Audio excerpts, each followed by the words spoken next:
আসসালামু আলাইকুম everyone, Mala's kitchen and ব্লগের শুভেচ্ছা। এই দেখেন আমি চালের গুঁড়ি নিয়ে নিছি, গরম পানি আর লবণ দিয়ে সিদ্ধ করে নিলাম। এখানে আপনার লিকুইড দুধ দিয়েও সিদ্ধ করে নিতে পারেন, এখানে ময়দাও দিতে পারেন চালের গুঁড়ি পরিবর্তে। এখন আমি গোল গোল করে বড় আকারে, যেমন আমরা দুধ পুলিটা বানাই ওটা যেমন একটু ছোটো ছোটো করে, আর এর হলো সিদ্ধ পুলি পিঠায় আমি এটার ভিতরে দিয়ে দিচ্ছি খিরসা। যেই খিরসা দিয়ে আমরা পাটিসাপটা পিঠা বানাই, খিরসাটা দিয়ে এখন বড় বড় করে নিয়ে এই যে দেখেন আমি এখন একটা একটা করে পিঠা বানাই নিব।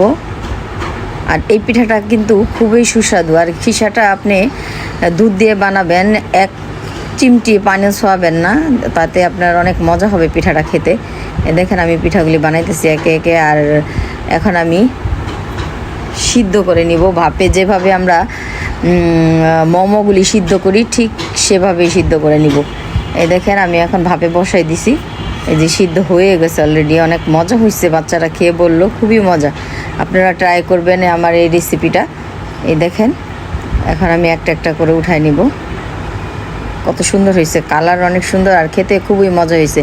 আবার এই পিঠাটাই আপনারা যদি দুধটা অনেক ঘন করে, যেভাবে আমরা দই পাতি ঠিক সেভাবে ঘন করে চিনি দিয়ে তারপরে এই পিঠাটা যদি আপনি ভিজান, তাহলে খেতে আরও মজা। সবাই ভালো থাকবেন, আল্লাহ হাফেজ।